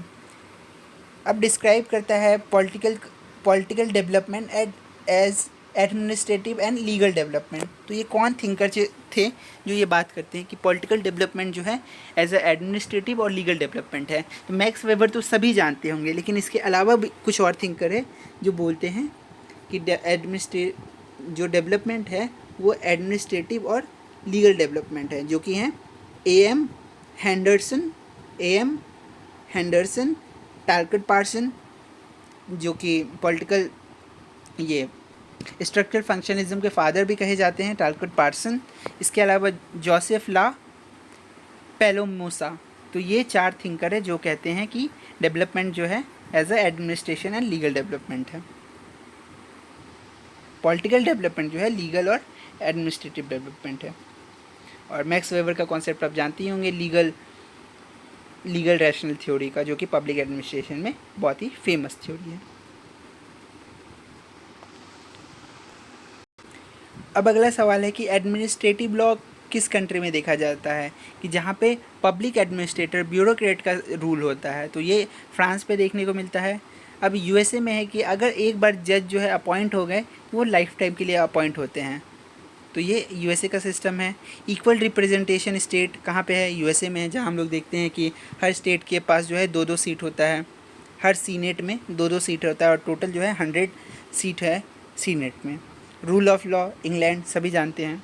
तो ये इजी क्वेश्चन था, इसमें अब उतना डिस्कस भी नहीं करेंगे क्योंकि ये वीडियो लंबा हो रहा है, तो हम लोग जल्दी से जल्दी इसको ख़त्म करने का कोशिश करेंगे। मैक्स वेबर का थ्योरी ऑफ ब्यूरोक्रेसी जो कि हम लोग जानते हैं, जिसको कि वो iron cage of rule based rational control कहते हैं, जहाँ पे एक तरीके का रूल बेस्ड ही होगा। जो इससे पहले वो और दो थ्योरी का बात करते हैं। इसमें एक ट्रेडिशनल थ्योरी होता है कि पहले ट्रेडिशनली लोग जो हैं रूल करते थे, लेकिन उसको वो गलत मानते हैं क्योंकि उसमें करप्शन प्रैक्टिस बहुत ज़्यादा हो सकता है, एफिशिएंसी नहीं होता है। दूसरा कैरिज्मेटिक लीडरशिप, वो देखते हैं कि एक लीडर का कैरिज्मा के बेसिस पे जो है डिसीजन लिया जाता है, तो वो भी सही नहीं होता है। तो तीसरा वो बोलते हैं कि रूल बेस्ड रैशनल थिंकिंग से बेस्ड जो है वो डिसीजन मेकिंग होना चाहिए, जिसमें कि रैशनल लीगल अथॉरिटी का वो बात करते हैं। और ये उनके की कॉन्सेप्ट है ब्यूरोक्रेटिक थ्योरी का, जहाँ पे वो बात करते हैं कि जो ब्यूरोक्रेटिक पीपल होंगे उनके पास नॉलेज होगा, डोमिनेशन थ्रू नॉलेज होगा, और क्योंकि वो मेरिट के बेसिस पे आए हैं तो वो जो भी डिसीजन लेंगे वो बहुत सोच समझ के लेंगे, उनका डिसीजन जो है सही होगा। ये इसलिए ये थ्योरी देते हैं max weber rational legal authority का, ना कि वो सपोर्ट करते हैं ट्रेडिशनल थ्योरी को, ना ही कैरिज्मेटिक थ्योरी को, रेदर रैशनल लीगल अथॉरिटी जो कि मेरिट बेस्ड है, जहाँ पे रूल ऑफ लॉ होगा, रैशनल होंगे लोग, अकाउंटेबिलिटी होगा, ये सब चीज़ का बात करते हैं ब्यूरोक्रेटिक थ्योरी में। अगला है प्रेसिडेंशियल सिस्टम प्रोवाइड करता है stable governance model for full term. तो कौन सा तो ये स्टेटमेंट बेस्ट था कि पहला स्टेटमेंट सही है, दूसरा सही है, दोनों सही है, दोनों गलत है। तो ये था प्रेसिडेंशियल सिस्टम जो है प्रोवाइड करता है stable governance model for full term, बिल्कुल सही है।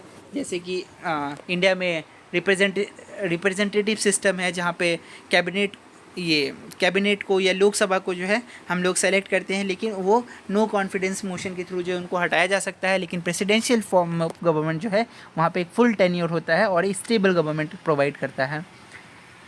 जबकि दूसरा है सेंट्रलाइज्ड ऑफ पावर जो होता है इनहेरेंट होता है प्रेसिडेंशियल रूल में, कि पावर जो होता है बहुत ज़्यादा सेंट्रलाइज होता है। जैसे हम लोग यूएस में देखते हैं कि यूएस प्रेसिडेंट के पास बहुत ज़्यादा पावर है, जो कि सीनेट से भी ज़्यादा है, कांग्रेस से भी ज़्यादा है। प्रेसिडेंट सबसे ज़्यादा पावर होल्ड करते हैं। इंडिया में इसी वजह से कलेक्टिव रिस्पॉन्सिबिलिटी और पार्लियामेंट्री फॉर्म ऑफ गवर्नमेंट का बात किया गया rather than presidential form of government जो कि स्टेबल होता है। इंडिया में अकाउंटेबिलिटी ज़रूरी था, ना कि स्टेबिलिटी। तो ये इंडिया के कॉन्टेक्स्ट में इसीलिए वो अपनाया गया है, जबकि यूएस जैसे कंट्री में स्टेबिलिटी चाहिए था, तो उन्होंने प्रेसिडेंशियल फॉर्म ऑफ गवर्नमेंट को अडॉप्ट किया है। मॉडर्नाइजेशन जो है कॉमनली उनको कैसे समझा जा सकता है, तो हम लोग पहले भी डिस्कस कर लिए हैं कि मॉडर्नाइजेशन को मेनली वेस्टर्नाइजेशन थ्योरी कहते हैं हम लोग, या यूरोपियनाइजेशन कहते हैं, rise of nation state system कहते हैं, इंडस्ट्रियलाइजेशन कहते हैं। हम लोग देखते हैं कि जैसे ही रेनेसा युग शुरू होता है, उसके बाद मार्केट के लिए, मशीन के लिए नया होड़ शुरू हो जाता है, और फिर वहाँ पे इंडस्ट्रियलाइजेशन होता है, मॉडर्नाइजेशन होता है, वेस्टर्नाइजेशन का कॉन्सेप्ट आता है, डेवलपमेंट का कॉन्सेप्ट आता है, और जो है दुनिया को वो लोग यूरोप की नज़र से दिखाना चाहते हैं, तो यूरोसेंट्रिक वर्ल्ड। तो ये एक मॉडर्नाइजेशन थ्योरी है जिसको कि अलग अलग नाम से भी जाना जाता है। और फिर rise of nation state, Westphalia treaty, ये हम लोग आईआर में भी देखते हैं। और फिर कैसे स्क्रम्बल फॉर अफ्रीका होता है, वर्ल्ड वॉर होता है, कॉलोनी बनता है, तो ये हम लोग आईआर में देखे हैं और आगे भी देखते रहेंगे। अब पूछा जा रहा है कि मीडिया के बारे में सही क्या है, तो प्रिंट मीडिया जो है मार्जिनलाइज्ड हो गया है उनका रोल कंटेम्प्रेरी डेमोक्रेसी में। बिल्कुल सही बात है कि मॉडर्न डेमोक्रेसी में जो है प्रिंट मीडिया का रोल कम हो गया है, क्योंकि इलेक्ट्रॉनिक मीडिया जो है वो एक डिसाइसिव रोल प्ले करने लगा है मॉडर्न टाइम में, और इंस्ट्रूमेंट जो है मीडिया का वो कंट्रोल होता है मेनली इंडस्ट्रियल और कॉर्पोरेट हाउस के द्वारा। तो बिल्कुल जैसा कि हम लोग देखते हैं कि यूएसए में जो है अलग अलग कॉर्पोरेट हाउस जो है अलग अलग मीडिया हाउस कंपनी को खरीद के रखते हैं, तो वहाँ पे चेक एंड बैलेंस होता है, जबकि इंडिया में ऐसा नहीं है। तो इस वजह से बहुत मोनोपोली देखने को मिलता है। तो ये था मीडिया से रिलेटेड। तो अब तक हमने देख लिया है 2020 से लेकर 2017 तक का, 2015 तक का जितना भी क्वेश्चन पूछा गया था नेट जेआरएफ में। अब हम लोग आगे देखते हैं 2011 से 13 के क्वेश्चन। तो इसमें बहुत सारे क्वेश्चन रिपीटेड होंगे, तो हम लोग बस इसको रीड कर लेंगे, ना कि इसके डेप्थ में जाएंगे। जैसे कि पहला क्वेश्चन है, पॉलिटिकल डेवलपमेंट के इंडिकेटर क्या क्या है अकॉर्डिंग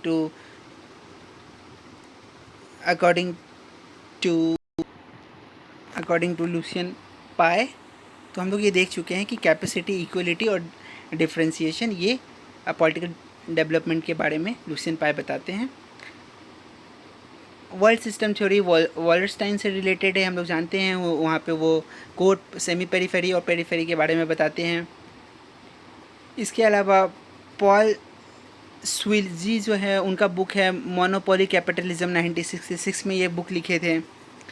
अगला सवाल है आइडियल टाइप ऑफ फेडरलिज्म क्या होता है। तो कोऑपरेटिव फेडरलिज्म जो है आइडियल टाइप ऑफ फेडरलिज्म होता है, जहाँ पे स्टेट, सेंटर और लोकल बॉडीज़ के पास जो है पावर मौजूद होता है। क्रोनोलॉजिकल ऑर्डर में जो है इसको अरेंज करने को कहा गया था कि जो कौन से अप्रोच है पहले आए हैं। तो सबसे पहले फिलोसफिकल अप्रोच आएगा, हिस्टोरिकल अप्रोच आएगा, उसके बाद ही कोई अप्रोच आएगा। तो फिर मार्क्सिस्ट अप्रोच आ रहा है, फिर बिहेवियर है, और न्यू इंस्टीट्यूशनल अप्रोच जो है सबसे आखिर में आता है। तो आप बस इसको याद कर लीजिए और आपको याद होगा भी, philosophical approach, historical approach, Marxist approach, behaviour approach, new institutional approach. अब हम लोग देखते हैं जून 2012 का क्वेश्चन पेपर।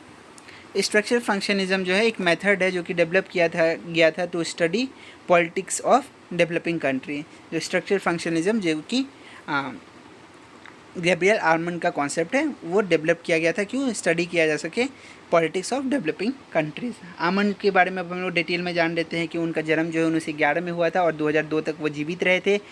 वो जो है स्ट्रक्चरल फंक्शनल अप्रोच से जो है एसोसिएटेड है कंपेरेटिव पॉलिटिक्स में। चेयरमैन रह चुके हैं वो committee on comparative politics USA के। इसके अलावा वो प्रेसिडेंट रह चुके हैं अमेरिकन पॉलिटिकल साइंस एसोसिएशन के।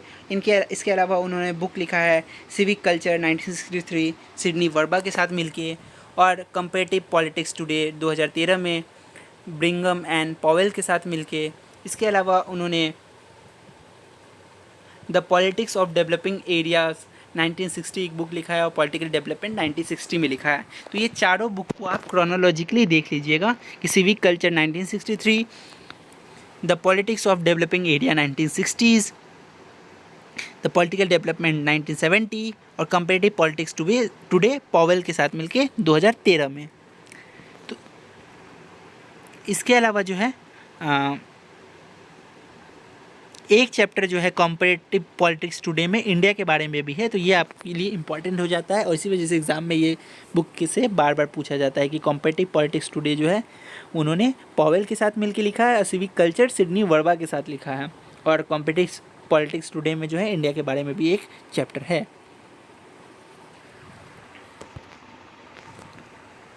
अब आते हैं हम लोग अगले सवाल की तरफ। कौन थे जो सबसे पहले जनरल सिस्टम थ्योरी के बारे में बताए थे? तो जनरल सिस्टम थ्योरी जो कि हम लोग सिस्टम थ्योरी के रूप में पॉलिटिकल साइंस में देखते हैं, जिसको कि डेविड ईस्टन यूज़ करते हैं पॉलिटिकल साइंस में, ये सबसे पहले जनरल सिस्टम थ्योरी जो है ये बायोलॉजी में यूज़ किया गया था। वाई? लुडविग वॉल वर्ट्रैनफ्ली के द्वारा, वर्ट्रैनफ्ली के द्वारा। तो लुडविग वॉल बार्टेलिंगफ्ली के द्वारा जो है बायोलॉजी में यूज़ किया गया था। प्रोनाउंसिएशन मेरा गलत हो सकता है, लेकिन आपको कॉन्सेप्ट याद रखना चाहिए। सी राइट मिल हम लोग पहले डिस्कस कर चुके हैं। पावर एलीट के बारे में बात करते हैं कि ये नेक्सस है पॉलिटिक्स, कॉरपोरेट और मिलिट्री के बीच में, यूएसए से रिलेटेड थे। ये भी हम लोग पहले ही बात कर चुके हैं कि कौन जो है क्राइसिस को आइडेंटिफाई करते हैं कि जो डेवलपिंग कंट्री है वहाँ पे पॉलिटिकल डेवलपमेंट में क्या क्या क्राइसिस आ सकते हैं, क्या क्या प्रॉब्लम आ सकते हैं। तो वो 6 क्राइसिस का बात करते हैं पॉलिटिकल डेवलपमेंट में: identity, legitimacy, penetration, participation, integration और डिस्ट्रीब्यूशन। तो आप देख पा रहे होंगे कि 2012 का सवाल जो है वापस से 2017-20 और आगे भी पूछा गया है। तो आपको इसीलिए ये PYQ देखना बहुत ज़रूरी है, क्योंकि PYQ से आपको 50% क्वेश्चन आ जाएगा नेट JRF एग्ज़ाम में। भले ही बाकी एग्ज़ाम में नहीं आता हो, लेकिन नेट JRF में PYQ बहुत ही इंपॉर्टेंट हो जाता है। इसलिए आपके लिए ये सेशन बहुत ही इंपॉर्टेंट है कि आपको एक बार में 2020 से लेकर 2011 तक का सारा क्वेश्चन एक जगह पे इंटीग्रेटेड देखने को मिल रहा है। तो उन्होंने एस्पेक्ट ऑफ पॉलिटिकल डेवलपमेंट 1966 में लिखा हुआ बुक था, जिसमें 3 डायमेंशन, इक्वलिटी, कैपेसिटी, डिफ्रेंशिएशन, इसके बारे में बात किए थे, और 6 क्राइसिस ऑफ पॉलिटिकल डेवलपमेंट बात किए थे। ठीक है, लुसियन पाई। पॉलिटिकल पार्टी, तो पॉलिटिकल पार्टी ये बुक किसने लिखा है, जिसका कि पूरा नाम है sociological study of oligarchy tendency of modern democracy. जहाँ पे भी ओलिगार्की आ गया, यानी कि रॉबर्ट माइकेल, जो कि इटली के इलीट थ्योरी से एसोसिएटेड थिंकर थे, और ये जर्मनी का जो ब्यूरोक्रेटिक सिस्टम था उसको एलीट थ्योरी कहते हैं। तो पॉलिटिकल पार्टी एक बुक है, इसमें वो oligarchy tendency of modern democracy के बारे में बात करते हैं, रॉबर्ट मिकेल। स्विट्ज़रलैंड में जो है प्लूरल एग्जीक्यूटिव देखने को मिलता है, तो ये इजी क्वेश्चन था। अगला है आमंड जो है, उनका जो काम है पॉलिटिकल सिस्टम के बारे में, वो मेनली किस कंट्री से एसोसिएटेड है। तो हम लोग अब पूरा देख चुके हैं कि वो यूएसए के ही थे, और यूएसए को ही जो है हमेशा आगे दिखाने का कोशिश किए हैं, तो वो यूएसए से रिलेटेड होंगे। Easy question. अब कौन जो है वो कोशिश किए हैं to give an essentially engineering orientation to human behaviour. तो ह्यूमन बिहेवियर के बारे में कौन सा थ्योरी जो है बात करता है, तो कम्युनिकेशन थ्योरी जो है वो ह्यूमन बिहेवियर के बारे में बात करता है। और इसमें जो है कार्ल ड्वेच, ये कम्युनिटेरियन थिंकर हैं, वो इसमें बात करते हैं अपने बुक नर्व्स ऑफ गवर्नमेंट 1963 में, जहाँ पे वो बात करते हैं कि कम्युनिकेशन में क्या क्या होता है, इन्फॉर्मेशन होता है, कम्युनिकेशन होता है, कंट्रोल ऑफ सोशल साइंस। तो ये जो है ये सब चीज़ को अप्लाई करके जो है गवर्नमेंट जो है एक नेक्सस बनाता है, एक नर्व बनाता है, जिससे कि उनको फीडबैक मिलता है और फिर वो काम करते हैं कि इन्फॉर्मेशन हुआ, कम्युनिकेशन किए, फिर कंट्रोल किए सोशल साइंस के थ्रू लोगों को। तो ये थ्योरी दिया गया था कार्ल ड्वेच के द्वारा, जिसमें वो यूज़ करते हैं feedback mechanism, channel capacity, memory का, और एक्सप्लेन करते हैं कि कैसे ह्यूमन और सोशल ऑर्गेनाइजेशन जो है होल्ड करते हैं और प्रोसेस करते हैं इन्फॉर्मेशन को, और फिर वो एक तरीके का नर्व्स ऑफ गवर्नमेंट का काम करता है कि ये गवर्नमेंट के लिए कम्युनिकेशन का काम कर रहा है नर्व्स। ठीक है, तो ये कंसीडर करते हैं कि गवर्नमेंट जो है एक कम्युनिटेरियन सिस्टम, कम्युनिकेशनिस्ट सिस्टम है। तो कम्युनिकेशन पे बेस्ड थ्योरी था। कम्युनिटेरियन और कम्युनिकेशन ये दो अलग चीज़ है। जो कम्युनिस्ट लोग हैं वो कम्युनिटेरियन हो गए, लेकिन जो कम्युनिकेशन है ये अलग थ्योरी है। तो कार्ल ड्वेच जो है कम्युनिकेशन से रिलेटेड है, ये आपको जानना चाहिए। अब अगला सवाल है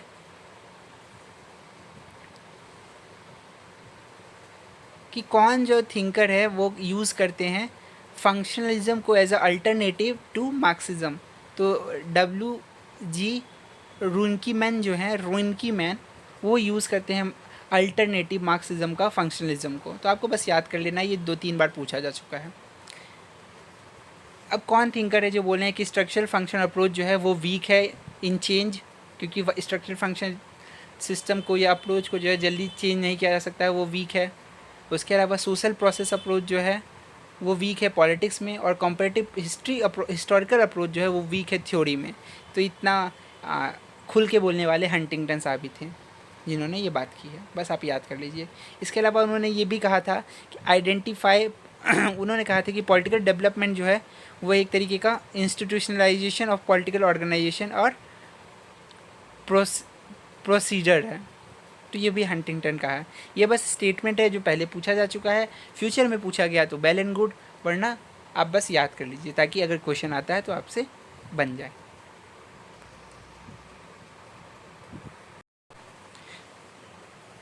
अब कौन सा थ्योरी है जो कि पहले स्टार्ट हुआ था as a critique of democracy और सोशलिज्म। तो एलीट थ्योरी था, क्योंकि इटली में जो है वो दोनों को बराबर वैल्यू दे रहे थे। तो ये एज ए क्रिटिक स्टार्ट हुआ था डेमोक्रेसी और सोशलिज्म का, लेकिन बाद में हम सब जानते हैं क्या हुआ। कौन डिवाइड करता है नॉन कॉम्पिटिटिव पार्टी सिस्टम को इनटू वन पार्टी ऑथोरिटेरियनिज्म में, जो कि वो वन पार्टी होगा वो प्लूरलिस्टिक होगा और वन पार्टी टोटलिटेरियन होगा। तो ये कौन बोले हैं, ये बोले हैं ला पोलम्बरा एंड माइकल वेनर। तो माइकल वेनर को तो आप जानते ही होंगे, तो ये ला पोलम्बरा जो है ये याद कर लीजिए। ये बस स्टेटमेंट था, इस साल पूछा गया था, बहुत ऑर्बिट सवाल था। उनका बुक था political party and political development 1966, उसमें उन्होंने ये बात कही थी। कौन सा फॉर्म ऑफ गवर्नमेंट जो है जहाँ पे सेकंड चैम्बर जो है इंडिस्पेंसिबल होता है, इंडिस्पेंसिबल पार्ट होता है लेजिस्लेचर का, तो फेडरल सिस्टम, ये सब जानते हैं। पॉलिटिकल डेवलपमेंट और सोशल चेंज 1966, ये बुक किसका है, जेसन लियोनार्ड फ्रिंकिल का बुक है, ये भी आपको पता होना चाहिए, अगर फ्यूचर में पूछा गया तो well and good. Politics and government, ये बुक किसका है, तो कार्ल ड्वेच का है। कार्ल ड्वेच बहुत इंपॉर्टेंट है, उनके सारे बुक को पता होना चाहिए। पॉलिटिक्स एंड गवर्नमेंट 1960 में लिखा था उन्होंने ये बुक, जिसमें वो न्यू पीपल डिसाइड करते हैं थिन फेथ, इसके बारे में वो बात किए थे। In which country all court have power to judicial review, सारे लेवल ऑफ कोर्ट के पास जुडिशियल रिव्यू का पावर होता है। जैसे इंडिया में जो है सिर्फ सुप्रीम कोर्ट और हाई कोर्ट के पास जुडिशियल रिव्यू है, लेकिन यूएसए में जो है वहाँ पे लोकल कोर्ट्स के पास भी जुडिशियल रिव्यू का पावर होता है, ये आपको पता होना चाहिए। इसके अलावा हम लोग देखे थे कि एक बार अगर जज अपॉइंट हो गए यूएसए में तो उनको फिर लाइफ टाइम के लिए वो जज रहेंगे, उनको इम्पीच नहीं किया जा सकता है, इम्पीच किया जा सकता है, लाइफ टाइम के लिए वो जज रहेंगे। जबकि स्विट्ज़रलैंड में जो एक बार काउंसलर इलेक्ट हो गए तो वो इम्पीच नहीं किया जा सकता है। तो ये सब बात भी आपको याद रखना है, आगे पढ़ते रहना है, पीछे का रिकॉल करते रहना है। इंडियन फेडरल सिस्टम जो है यूएस फेडरल सिस्टम से कैसे डिफरेंट है, और इससे रिलेटेड जितने भी फैक्ट हैं आपको पढ़ना होगा, चाहे फेडरल सिस्टम हो गया, प्रेसिडेंट हो गया, इलेक्शन प्रोसेस हो गया, ये बार बार पूछा जाएगा। तो ये उस साल पूछा गया था कि फेडरल सिस्टम में डिफरेंस क्या है। डुअल सिटीजनशिप है यूएस में, इंडिया में सिंगल सिटीजनशिप है। रेसिडेंटरी पावर जो है वहाँ पे प्रेसिडेंट्स के पास होता है या स्टेट के पास होता है, और इंडिया में जो है रेसिडेंटरी पावर जो है वो सेंटर के पास होता है। कॉमन बात क्या है, रिटन कॉन्स्टिट्यूशन है दोनों जगह, यूएस शॉर्टेस्ट कॉन्स्टिट्यूशन है, इंडिया लॉन्गेस्ट कॉन्स्टिट्यूशन है, लेकिन दोनों रिटन कॉन्स्टिट्यूशन है। जबकि ब्रिटेन जो है अनरिटन है, यूके मतलब ब्रिटेन अनरिटन है, न्यूजीलैंड अनरिटन है, इजराइल अनरिटन है। इसके अलावा रिप्रेजेंटेशन जो है स्टेट का अपर हाउस में दोनों जगह पे है, इंडिया में भी है और वहाँ पे कांग्रेस में भी है, सीनेट में भी है।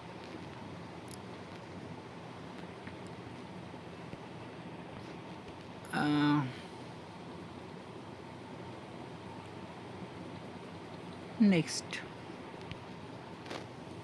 पार्लियामेंट्री फॉर्म ऑफ गवर्नमेंट, अगर जहाँ भी पार्लियामेंट्री फॉर्म ऑफ गवर्नमेंट है वहाँ पे कलेक्टिव रिस्पॉन्सिबिलिटी होगी एग्जीक्यूटिव की, तो ये सब जानते हैं। केसी वेयर जो है वो दूसरे फेडरल सिस्टम को किस मॉडल के बेसिस पे जज करते हैं, तो उनके लिए जो ideal form of federal system है वो यूएसए का है। केसी वेयर इंडिया के रिगार्डिंग बहुत सारे बुक लिखे हैं, आपको पता होना चाहिए। लेकिन सबसे पहले जो सोशल साइंस में जनरल सिस्टम थ्योरी है वो कहाँ पे यूज़ हुआ था, कौन से सब्जेक्ट में? हमने देखा कि पॉलिटिकल साइंस के लिए जो है वो सबसे पहले यूज़ हुआ था बायोलॉजी में, लेकिन as a operational general system theory social science के पर्सपेक्टिव में सबसे पहले कहाँ यूज़ हुआ था, तो एंथ्रोपोलॉजी में हुआ था। ये बहुत ही वाहियात सवाल है, ये पता नहीं क्यों पूछते हैं एनटी वाले, लेकिन पूछते हैं, आपको बस पता होना चाहिए। कौन कहा था कि डेवलपिंग सोसाइटी जो है in order to reach the goal of development उनको गुजरना पड़ेगा 3 4 स्टेज से। एक है political unification, industrialisation, national welfare और एबंडेंस। तो ये ऑर्गेन्स्की कहे थे उनके book stages of political development. तो ये स्टेज है पॉलिटिकल डेवलपमेंट का, political unification, industrialisation, national welfare, abundance. Organski stages of political development 1965 book में। फिर से आ गया कि अल्टरनेटिव क्या है मार्क्सिज्म का, जिसको कि फंक्शनलिज्म नाम दिए थे वीसी रुंसीमैन। अनइक्वल एक्सचेंज जो है इज़ अ फॉर्मुलेशन ऑफ, ये कोट किसका था, तो ये समीर अमीन बोले थे, बस आप पता कर लीजिए इसको। डुअर्जर जो है क्लासीफाई करते हैं party system derive from experience of which political party, तो कहाँ के पॉलिटिकल पार्टी के सिस्टम से जो है डुअर्जर इंस्पायर थे? वो खुद थे यूरोप से, तो यूएसए के ही, यूरोप के ही, वेस्टर्न यूरोप के ही पार्टी सिस्टम से इंस्पायर होंगे। तो वहाँ पार्टी सिस्टम और इलेक्शन प्रोसेस के बीच में जो है डुअर्जर एक नेक्सस बनाते हैं।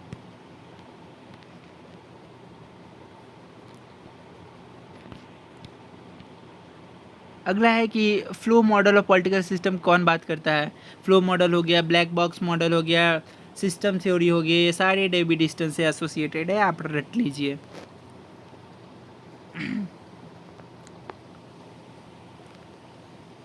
आमन जो है बोरो करते हैं जितना भी टर्मिनोलॉजी है स्ट्रक्चर फंक्शनल अप्रोच का, वो किससे है? टारगेट पार्सन से। जैसा कि मैंने पहले बताया टारगेट पार्सन जो है फादर है स्ट्रक्चर फंक्शन थ्योरी के, तो इसी वजह से जो है आलमंड जो है वहाँ से ये बोरो करते हैं अप्रोच को, और फिर वो अपना थ्योरी देते हैं, जिसको कि इंडिया में रजनी कोठारी, मॉरिस जॉन्स जो है यूज़ करते हैं। कौन से थिंकर है जो कि एक तरीके का इक्वलिटी और कैपेसिटी इन पॉलिटिकल डेवलपमेंट में एक एक नेक्सस बनाने का कोशिश करते हैं। ये बुक का ही नाम है mainly, equality and capacity in political development. तो ये फ्रेडरिक्स का है, हमने पहले भी डिस्कस कर चुका है। कौन कनेक्ट करते हैं कल्चर विद सिविलाइजेशन? कल्चर जहाँ पे भी आएगा उसको हम लोगों को हंटिंगटन के साथ ही एसोसिएट करना है। क्लास ऑफ सिविलाइजेशन, जहाँ पे कल्चर का बात करते हैं तो कल्चर विद सिविलाइजेशन, कल्चर और सिविलाइजेशन दोनों है। इट मीन्स कि हंटिंगटन, ज़्यादा डिस्कस करने की ज़रूरत नहीं है। कौन एसोसिएट करते हैं विल एंड कैपेसिटी अप्रोच को to study political development? Will और कैपेसिटी अप्रोच, तो विल और कैपेसिटी अप्रोच को यूज़ करते हैं हाल्परेन का बुक है rate and cost of political development. उस बुक में वो बात करते हैं विल और कैपेसिटी अप्रोच का।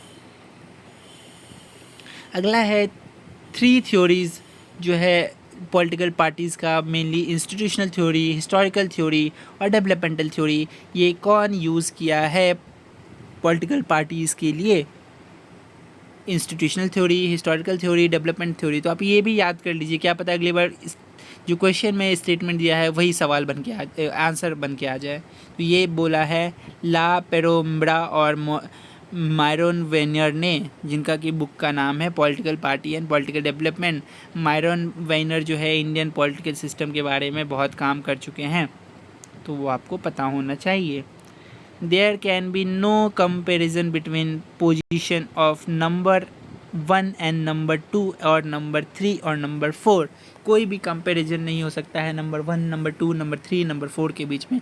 ऐसा कहने वाले थे विंस्टन चर्चिल, जो कि यूके के प्राइम मिनिस्टर थे, जिसके बारे में आप बहुत अच्छे से जानते होंगे अगर आपने वर्ल्ड वॉर पढ़ा है। इलीट थ्योरी, मेनली हमने डिस्कस कर लिया है कि इलीट थ्योरी किस कंट्री के थिंकर सबसे ज़्यादा थे, तो इटली से एसोसिएटेड है, जहाँ पे सेंट्रल और वेस्टर्न यूरोपियन कंट्री हैं और mainly Italy. Political development as a unilinear process कौन बोलता है? आइडिया ऑफ पॉलिटिकल डेवलपमेंट जो है वो यूनिलेरल प्रोसेस है। ये हंटिंगटन बोलते हैं कि जो डेवलपमेंट है वो बस वेस्टर्न और यूएसए के डेवलपमेंट के थ्रू जो है बाकी कंट्री में जाता है, तो उसको वो चैलेंज करते हैं। हंटिंगटन चैलेंज करते हैं कि जो आमंड वर्बा ये सब बोल रहे हैं वो सही नहीं है। आपका डेवलपमेंट अलग हो सकता है, कल्चरली जो है ग्लोबल साउथ की कंट्री अलग हैं, यूरोपियन कंट्री अलग हैं, उनको आप इकोनॉमी के फॉर्म में पॉलिटिकल पार्टी के सेंस में देखते हैं और अपने आप को सुपीरियर बनाते हैं। लेकिन ये आप नहीं देख सकते हैं कि कल्चरल वाइज भी सिमिलरिटी हो, इसीलिए यूनिलेरल प्रोसेस जो है ये अप्लाई नहीं किया जा सकता है ग्लोबल साउथ में। नेशन ऑफ अनइवन डेवलपमेंट जो है रिस्पॉन्स था 19th सेंचुरी में किस आइडिया का? तो जहाँ पे भी अनइवन डेवलपमेंट हो रहा है नेशन का, यानी कि कैपिटलिज्म है, हैव्स और हैव नॉट्स का कॉन्सेप्ट आ रहा है, बुर्जुआजी और प्रोलेटेरिएट का कॉन्सेप्ट आ रहा है, कुछ लोग अमीर बन रहे हैं, कुछ गरीब बन रहे हैं, अनइवन डेवलपमेंट यानी कि कैपिटलिज्म। इंस्टीट्यूशनल अप्रोच से एसोसिएटेड कौन है? जेम्स ब्राइस जो है वो इंस्टीट्यूशनल अप्रोच से रिलेटेड हैं। अब ये क्रोनोलॉजी मैच द फॉलोइंग था कि डेविड ईस्टन जो है रेगुलेटरी मैकेनिज्म से एसोसिएटेड है, कार्ल ड्वेच जो है निगेटिव फीडबैक से एसोसिएटेड है, सील्स जो है मॉडर्नाइजिंग ओलिगार्की से रिलेटेड है और ल्यूशियन पाइस जो है स्ट्रक्चरल डिफरेंशिएशन से एसोसिएटेड है। ये बस आप रट लीजिए, इसके बारे में और क्या ही बता सकते हैं। कल्चरल डुअलिज्म जो है एक स्मॉल स्टेट है जो कि इलीट स्टेट है और इज़ मॉडर्नाइज्ड है, वाइल द वास्ट मेजोरिटी जो है वो रिजिड है, स्क्रिप्टिव है, जहाँ पे वह ट्रेडिशनल रूल देखने को मिलता है। तो ये कल्चरल डुअलिज्म है। फॉर एग्जांपल मुंबई में जो है कुछ जगह बहुत ही ज़्यादा डेवलप्ड है, जबकि धारावी जैसा झुग्गी झोपड़ी भी मुंबई में ही देखने को मिलता है। तो ये कल्चरल डुअलिज्म है। कहीं कहीं पे बहुत बड़ी बड़ी बिल्डिंग है तो कहीं पे झुग्गी झोपड़ी देखने को मिलता है। तो कुछ इलीट जगह बन चुके हैं जो बहुत मॉडर्नाइज्ड है, सामने में ऐसा जगह है जहाँ पे स्क्रिप्टिव पैटर्न दिखता है, ट्रेडिशन का, झुग्गी झोपड़ी, गरीब मकान, ये सब देखने को मिलता है। तो यही कल्चरल डुअलिज्म है। आमंड का जो पॉलिटिकल सिस्टम है ये हमने पहले भी डिस्कस किया है कि वो पॉलिटिकल सोशलाइजेशन एंड रिक्रूटमेंट का बात करते हैं, इंटरेस्ट आर्टिकुलेशन, इंटरेस्ट एग्रीगेशन और पॉलिटिकल कम्युनिकेशन का बात करते हैं। ये 4 चीज़ है पॉलिटिकल सिस्टम में अकॉर्डिंग टू आमंड। अब structuration as a concept is the way of analyzing the relationship between structure and actor. ये कौन बोले? तो ये भी स्टेटमेंट है, ये एंटोनी जिडेंस बोले हैं। तो ये बस आप जान लीजिए कि स्ट्रक्चराइजेशन एज अ कॉन्सेप्ट है जो एनालाइज करता है रिलेशनशिप बिटवीन स्ट्रक्चर एक्टर। ठीक है, ये शायद ये पूछेगा, लेकिन बस पूछा गया था तो आपके लिए ऐड किया गया है। अब 99th क्वेश्चन पे हम लोग आ चुके हैं कि condition of political development according to Almond. क्या क्या कंडीशन है पॉलिटिकल डेवलपमेंट का? तो हम लोग पहले भी डिस्कस किए हैं। अवेलेबिलिटी और रिसोर्स का, एडिक्वेट रिस्पॉन्स टू चैलेंजेस, और कंजूरेंट डेवलपमेंट है वो अदर सोशल सिस्टम का। तो ये पॉलिटिकल डेवलपमेंट का कंडीशन है अकॉर्डिंग टू आर्मेंड। अब 100वां क्वेश्चन पे आ चुके हैं हम लोग, जो कि अब तक पूछे गए हैं कंपैरेटिव पॉलिटिक्स में। ये वीडियो बहुत लंबा हो रहा है, इसलिए अब उतने डिटेल में हम लोग डिस्कस नहीं किए हैं, क्योंकि जितना भी काम वर्ड डिटेल में डिस्कस करना था वो हम लोग कर चुके हैं। बस इसके बाद एक और स्लाइड है, जल्दी से हम लोग ख़त्म करते हैं। Cooperation is the approach that is centrally concern about. तो कॉपरेशन जो है वो सेंट्रली कंसर्न करता है किस चीज़ से एसोसिएट हो गए। तो ये बात करता है कि स्टेट और सोसाइटी का इंटरेक्शन है, स्पेशली जो रोल है वो होता है सोशल इंटरेस्ट का इन्फ्लुएंस करने में पॉलिसी को। इसके अलावा कोऑपरेटिव फेडरलिज्म जो है मेनली इमर्ज हुआ था यूएसए में सबसे पहले आफ्टर सेकेंड वर्ल्ड वॉर, और फिर पूरी दुनिया में छाया। बाइपोलर सिस्टम क्या होता है? बाइपोलर सिस्टम जो है अल्टरनेटिव है पावर का बिटवीन पार्टीज़। यहाँ पे दो पार्टीज़ होती है, जैसे कि हमने सेकेंड वर्ल्ड वॉर के बाद देखा था। बाइपोलर वर्ल्ड में दुनिया बट गई थी, एक साइड यूएसए था, एक साइड यूएसएसआर था, और फिर पावर डिवीज़न आइडियोलॉजिकली भी शिफ्ट होता है। तो यही देखने को मिलता है कि एलिमेंट ऑफ बोथ मल्टी और टू पार्टी सिस्टम देखने को मिलता है। या फिर पार्टी सिस्टम में देख सकते हैं कि यूएसए में रिपब्लिकन पार्टी है, डेमोक्रेटिक पार्टी है, तो दो पार्टी जो है बाइपोलर सिस्टम का काम करती है, और इस वजह से जो है कभी भी एक मोनोपोली नहीं होता है एक चीज़ का। तो इसीलिए यूनिपोलरिटी से अच्छा होता है बाइपोलरिटी। और जो केनेथ वॉल्स है आईआर में, वो कहते हैं कि बाइपोलर सिस्टम जो है बहुत ज़रूरी है स्टेबिलिटी कायम करने के लिए वर्ल्ड ऑर्डर में। तो टू लार्ज कोलिशन, बस वही चीज़ लिखा हुआ है कि टू लार्ज कोलिशन जो है कंपोज्ड होते हैं सेवरल पार्टी में। ये बस वही लिखा है जो अब समझाया। एन इलेक्टोरल स्टडी जो है, an electoral study rational choice model have been most popular developed. कौन इसको किया था? जब भी रैशनल चॉइस मॉडल पे बात होगी तो ये एंटोनी डाउन्स से रिलेटेड है, जिन्होंने इकोनॉमिक थ्योरी ऑफ डेमोक्रेसी दिया है, फादर है इकोनॉमिक थ्योरी ऑफ डेमोक्रेसी के। Electoral study rational choice model जो है इनके द्वारा डेवलप किया गया था। ये 1957 में ये बुक लिखे थे, इकोनॉमिक थ्योरी ऑफ डेमोक्रेसी। तो ये बस अब हम लोग लास्ट स्लाइड में आ चुके हैं।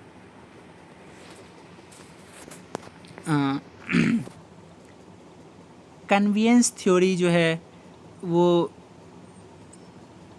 बिटवीन एडवांस कैपिटल और डेवलप्ड सोशलिज्म के बीच में ये कौन प्रोपाउंड किया था? तो हार्बर्ट मार्कस जो है, जो कि फ्रैंकफर्ट स्कूल से रिलेटेड है या न्यू मार्क्सिज्म से एसोसिएटेड है, वो कैपिटलिज्म और सोशलिज्म के बीच में एक लिंक बनाने का कोशिश कर रहे थे वन डायमेंशनल मैन बुक लिख करके 1964 में। इसके अलावा उन्होंने एक और एसे ऑन लिबरलिज्म लिखा है, सॉरी एसे ऑन लिबरेशन लिखा है 1969 में।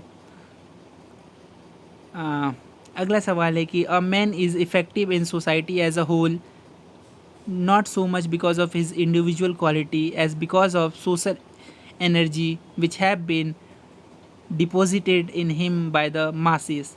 तो मास के बारे में कौन बात कर रहा है कि social energy which have been deposited in the masses. जहाँ पे भी मास आए तो आपको गैसेट मार्क करना है। एलीट थ्योरी से एसोसिएटेड थे। रिवोल्ट ऑफ द मासेस 1929 ये बुक लिखा है इन्होंने। क्रोनोलॉजी ऑर्डर में एडवर्ड सील के जो भी पॉलिटिकल सिस्टम थे उसको अरेंज करना था, तो सबसे पहले ट्रेडिशनल ओलिगार्की का बात करते हैं, फिर टोटलिटेरियन ओलिगार्की का बात करते हैं, फिर मॉडर्नाइजिंग ओलिगार्की का बात करते हैं, फिर टोटली डेमोक्रेसी का बात करते हैं, और फिर पॉलिटिकल डेमोक्रेसी बोलते हैं कि पहले ओलिगार्की से शुरू होगा और लास्ट में जो है डेमोक्रेसी आएगा। तो ये पॉलिटिकल सिस्टम जो है एडवर्ड सील के अकॉर्डिंग 5 टाइप में डिवाइडेड है। अब आखिरी सवाल जो है इस सीरीज़ का। ये है politics of sex is no longer on the finger of politics but it is the central concern for policy and law maker.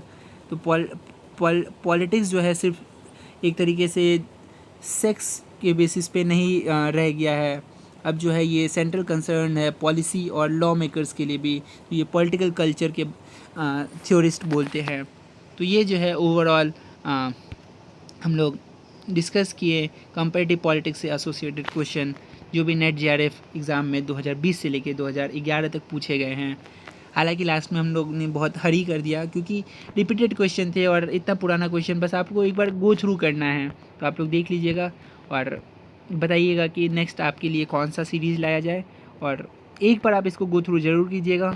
अगर आप चाहते हैं आईआर और कॉन्स्टिट्यूशन से रिलेटेड तो उसका भी हम लोग सीरीज़ लाएंगे जल्दी। मिलते हैं नेक्स्ट वीडियो में। Thank you so much. आप इसको पढ़ते रहिए एंड सीखते रहिए।